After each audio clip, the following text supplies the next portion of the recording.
오늘 대개는 종법사님 신년법문을 가지고 전국적으로 아마 설교를 할 텐데, 저는 오늘 신년법문으로 안 할 겁니다.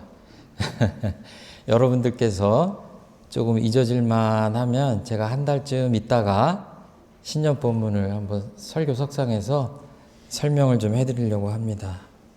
이제 그동안 이 평등 세상을 왜 말씀하셨는지, 불평등이 있으면 개인이나 가정이나 사회, 국가, 세계가 왜 불행할 수밖에 없는지 잘 이렇게 찬찬히 주변을 살피시면서 시간을 보내시다가 제가 한 달쯤 지나면 설교 말씀 드리도록 하겠습니다. 저번에 제가 약속을 이 유무념에 대해서 설교 말씀 드리기로 해서 오늘 이 작은 거 이렇게 방에다가 잘 놓으셨나요? 예, 요게 좀 각도가 안 맞으면 손으로 이렇게 좀 이렇게 만지시면 이렇게 잘 씁니다.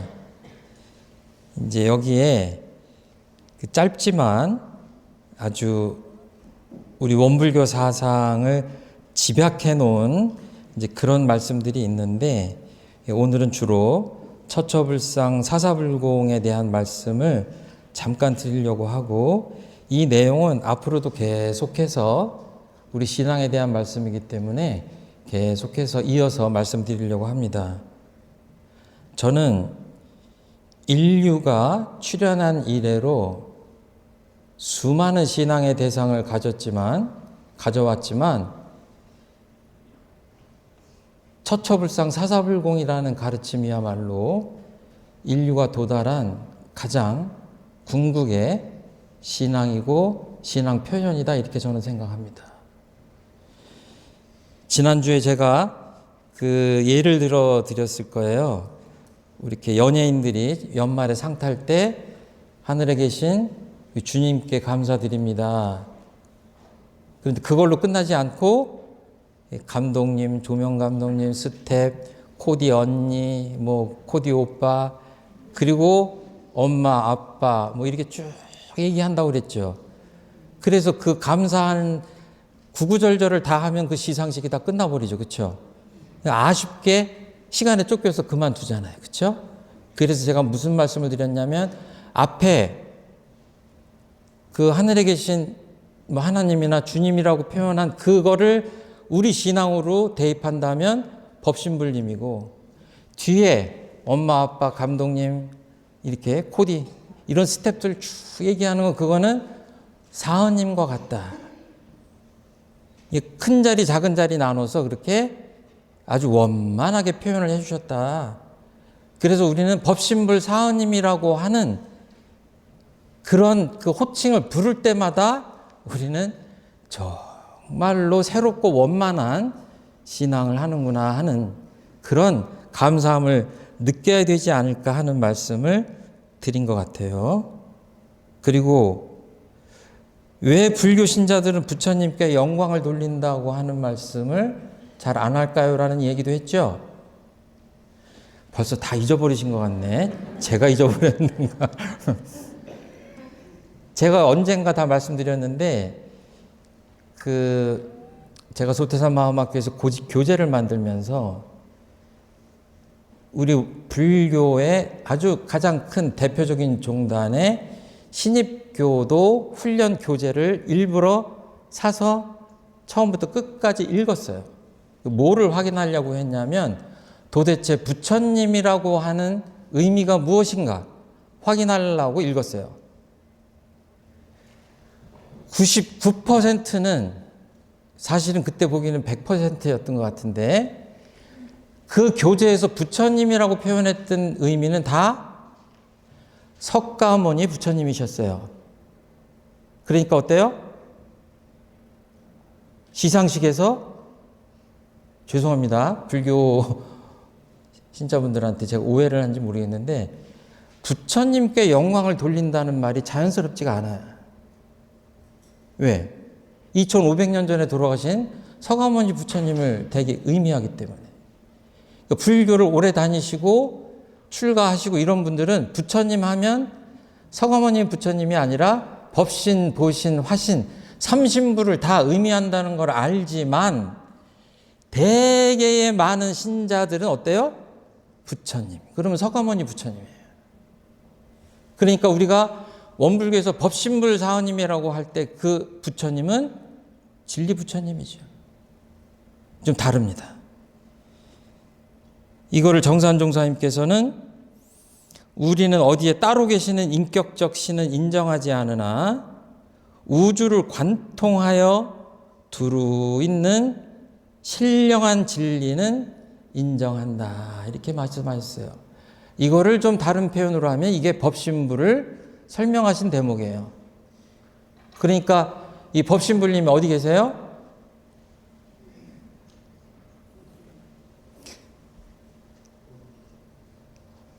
어른들은 익숙한 표현이고 젊은 세대는 좀 낯설 텐데 무소부재하신 거예요. 안 계신 곳이 없는 거예요. 이 우주 만유에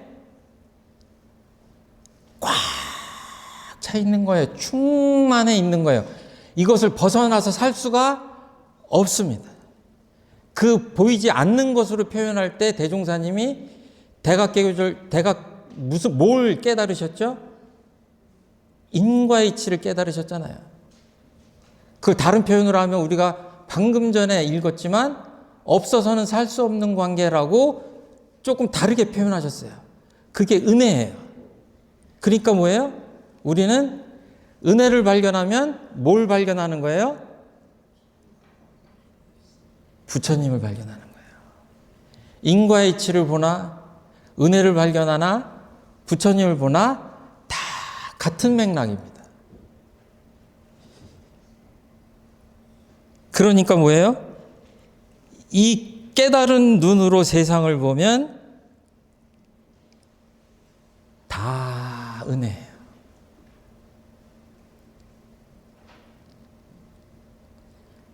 미물곤충 하나까지 다. 그래서 이걸 표현을 어떻게 하셨냐면 우주 만유 허공법계라고 표현하셨어요. 우주 만유, 우주 그래도 될 텐데 그거 가지고 또 그러니까 우주 만유 그러셨어요. 우주 만유 하면 다 끝날 텐데 허공 거기다 법계까지 붙이셨어요.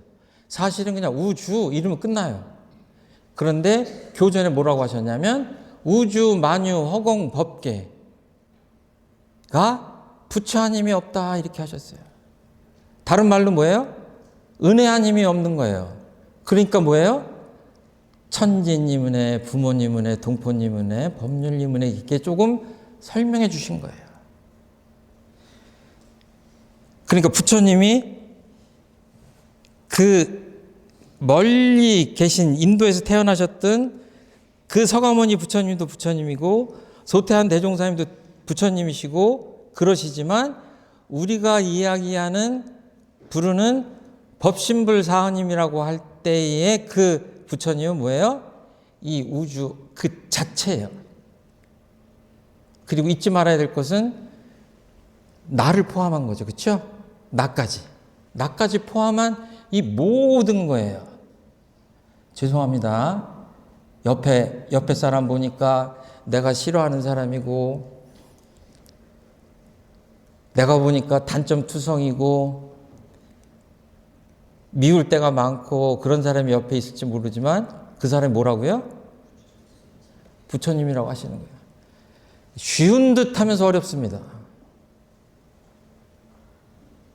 저기 깊은 산골에 웅장한 대웅전에 금빛 모습으로 이렇게 쭉 모셔졌을 때 두 손이 좀 모아지는데 맨날 나한테 잔소리하고 듣기 싫은 소리하고 하는 옆에 있는 사람을 보고 부처님이라고 하니까 쉽지가 않죠.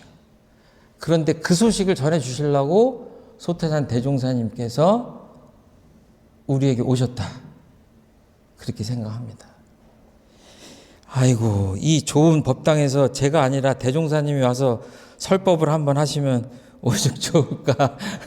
제가 이 설명하는 게 실력이 없어서 전달이 되는지 모르겠습니다. 여러 가지 다른 표현으로 설명할 수 있는데 좀 쉽게 조금 뭐랄까 좀 어폐는 있지만 좀 쉽게 설명을 한번 해보겠습니다. 다른 말로 하면 모든 존재가, 그러니까 모든 사람이 그 자체로 존귀하다는 말씀이에요. 그 무엇과도 바꿀 수 없다. 대종사님께서 다 아시는 바와 같이 일본 사람들이 와서 불단에 절을 하려고 그랬더니 부처님이 안 계시잖아요. 부처님이 계셔요, 안 계셔요, 지금? 우리 원불교 원남교당에는. 계셔요? 제가 보기엔 아무도 안 계신데? 그러니까 일본 순사들한테 대종사님이 뭐라고 하셨어요? 산업부에서 그냥 흙투성이가 돼가지고 곡괭이 삽들고 오는 그 제자들을 향해서 우리 집 부처님은 저 사람들이다. 떳떳하게 말씀하신 거예요. 그래서 후천개벽의 성자세요. 같지만 달라요. 제가 가끔가다 드는 예인데, 제가 며칠 전에 이 법당 앞에서 5개월 된 어린아이랑 눈을 마주치고 몇 분 동안 가만히 있었어요. 어떻게 그 아이가 맑은 눈으로 저를 쳐다보는지 떠나갈 수가 없었어요. 제가 알기로는 길사님 손주 같은데, 지환이 맞죠? 지환이죠? 대답하셔야 돼. 제가 우리 교당 앞에 있는 엄청난 호텔 제가 공짜로 드릴 테니까 지환이 뭐 손톱이 한 10개 되죠? 그 중에 새끼 손톱 반만 잘라서 저한테 주세요. 바꿔요. 빌딩 한 채랑. 대답하세요. 뽑아줄 기세인데. 어떻게 하실 거예요?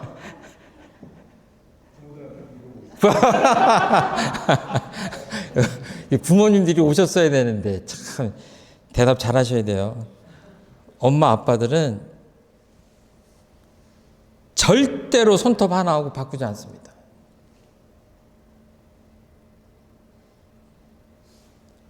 내 사랑하는 아이의 털럭 하나하고도 쉽게 바꾸지 않아요. 진짜 부처님이 어디 계세요? 그 아이가 진짜 부처님이에요. 그 아이가 그렇게 세상에 우주에 하나밖에 없는 소중한 존재라는 것을 우리가 깨닫게 하기 위해서 텅 비워놓으신 거예요. 대종사님께서. 자동차 접촉사고가 나면 내려서 어떻게 해요? 자동차가 어떻게, 내가 지금 차가 지금 2억짜리인데 범퍼가 망가졌나 안 망가졌나 그러잖아요. 그렇죠? 잘하는 거예요, 못한 거예요? 요즘은 그러지 않지만 옛날에는 막 싸움 나고 그랬어요, 길에서. 사람이 중요해요, 자동차 범퍼가 중요해요. 우리 사는 모습을 보면 어떨 때 주객이 전도돼 있어요. 정말로 뭐가 소중하냐. 제가 얼마 전에 그 다른 교당 교도님과 그 따님이 와서 상담을 해서 상담을 하다가 들어보니까 그 따님이 식당에 알바를 하는데 그 사장님 때문에 스트레스를 받아서 살짝 얘기를 하는데 약까지 먹는다는 얘기를 들었어요. 제가 과장되게 뭐라고 했냐면 당장 때려쳐라 그랬어요. 그리고 제가 그 사장 데리고 오라고 그랬어요. 제가 때려준다고.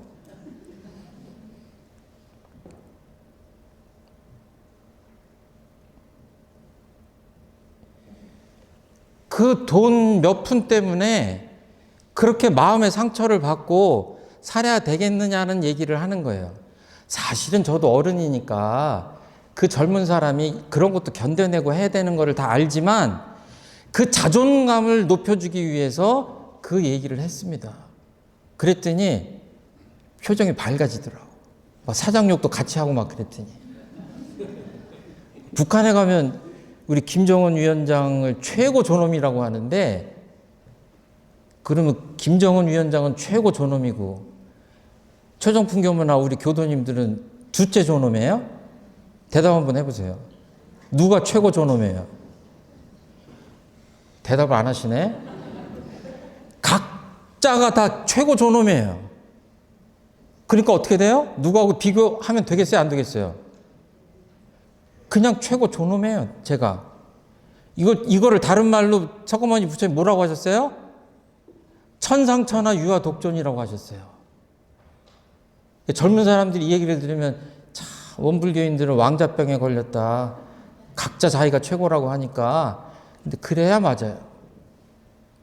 그래야 맞아요. 여기 계신 그 누구도 둘은 없어요. 공타원님 혹시 쌍둥이 계세요? 쌍둥이도 안 계시지만 쌍둥이가 계신다 한들 공타원님은 이 우주에 단 한 분이에요. 새해는 어떻게 사셔요? 그러면 어떻게 사셔야 되겠어요? 내가 제일 존엄한 사람이니까 정말로 이기적으로 사셔야 돼요. 이기적으로 사셔요. 우리 연세 드신 우리 원로 교도님들 날이 너무 추우시면 교당 안 오셔도 돼요. 감기 드시면 안 돼. 부처님이 감기 드시는 거니까. 서울대 병원 앞에서 담배 피는 환자 얘기 제가 드린 적 있죠. 지금도 있어요, 가보면. 얼마나 속이 타면 담배를 피겠냐마는 아무튼 호수 꽂고도 담배 피셔. 그분한테 한번 물어보세요. 이게 자신을 위한 겁니까? 스트레스 푼다고 허구한 날 술 먹는 사람이 있어요. 내가 먹고 싶어서 먹는다고 하지만 정말 그게 자기를 위한 것인가? 성공을 위해서 건강을 해치는 사람이 있어요. 그 사람은 정말 참다운 이기주의자인가? 소태산 대종사님은 복이 너무 없으셔가지고 삽을 들고 정관평에서 삽질을 하셨어요.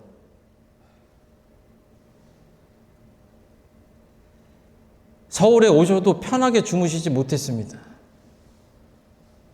이 창신동 이 근처 전전하시면서 평생을 그렇게 사셨어요.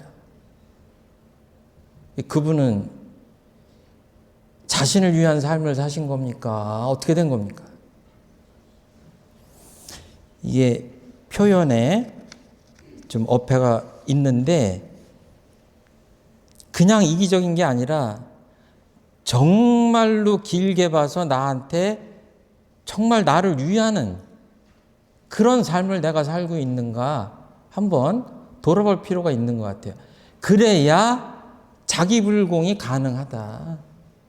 나를 사랑할 수 있어야 주변 사람을 사랑한다고 하잖아요. 똑같은 말이거든요.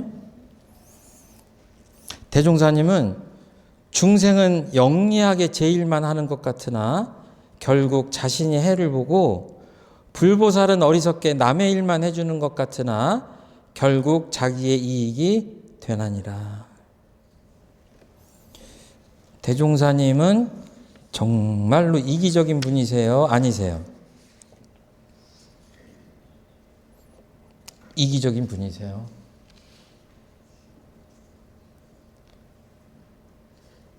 그런데 그것이 그 깊은 차원에서 나오는 이기적인 것이기 때문에 뭐예요? 나도 이롭고 주변도 이로운 그 자리이타의 세계로 무아 봉공의 세계로 확산된 겁니다. 중생들의 이기적인 삶이라는 건 어때요? 나만 배부르고 등 따시면 된다고 하는 좁디 좁은 이기주의잖아요. 그 이기주의를 제가 말씀드린 게 아니잖아요. 정말 내가 존귀하니까 나를 위해서 살고. 그러니까 제가 원로님들 추우시면 나오지 마시라고 그랬는데 건강이 썽썽하신 젊은 교도님들 대답 한번 해보세요.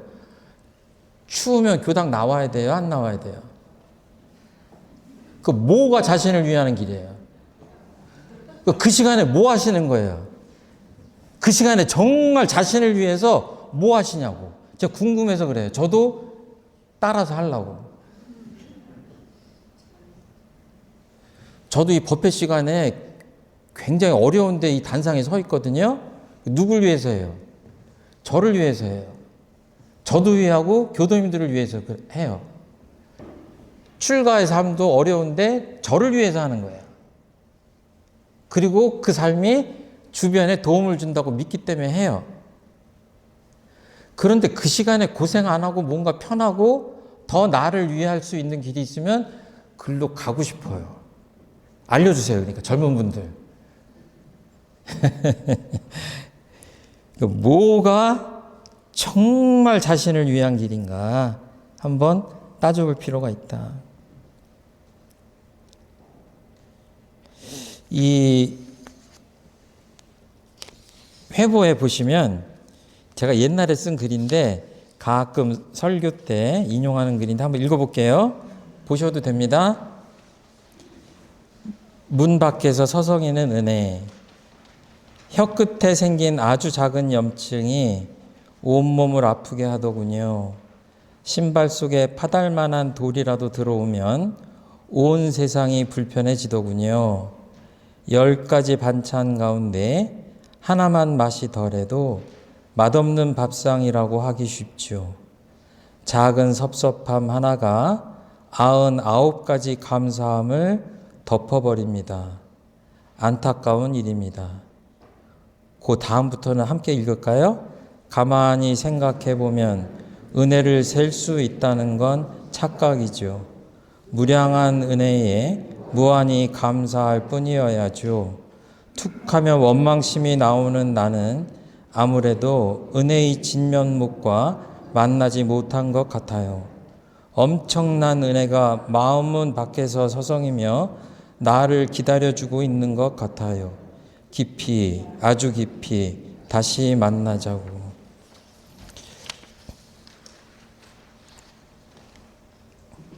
제가 이렇게 한 줄 감사일기를 유무념으로 이렇게 하자고 했더니 그 옆에 숙타원님이나 또 다른 분들이 여기 1분선은 써 있는데 왜 감사일기만 하냐고 그렇게 물어보셨어요. 맞춰보세요. 왜 그런가? 우리 관사님 혹시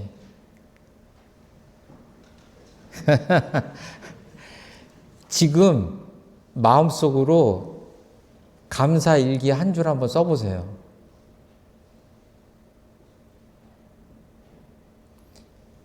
잠시 마음을 멈추고 청정하게 하지 않으면 감사일기 나오지 않습니다.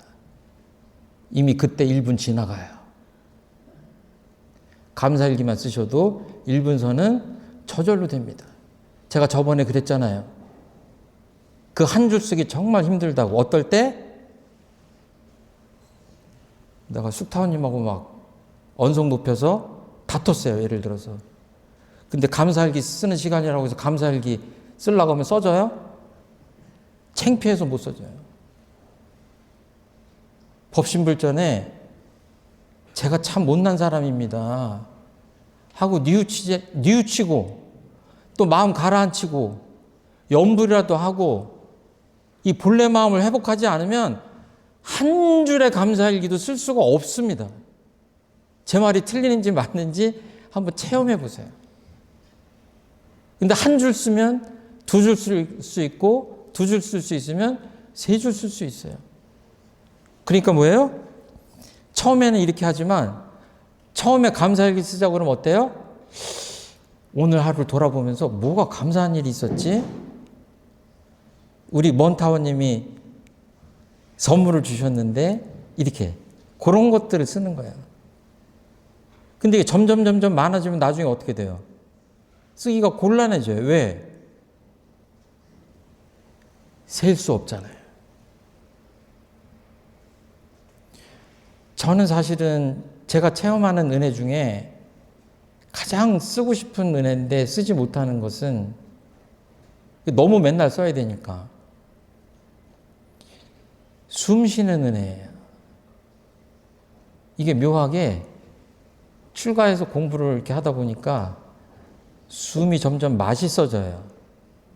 그러니까 이 얘기는 우리 헌사님이 공감하실 텐데 나중에 무지선 무처선 때 다시 얘기하기로 하고, 아주 별것 아닌 것 같은데 그것이 굉장히 소중하고 맛있고 그 숨 쉬는 것 자체가 행복을 가져다 줘요.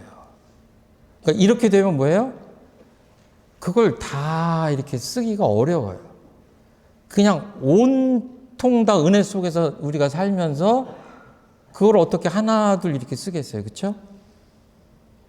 그러니까 아기들이 엄마한테, 엄마가 생일날 선물 주니까 생일날만 엄마한테 고맙다고 하면 엄마 속이 어떻겠어요?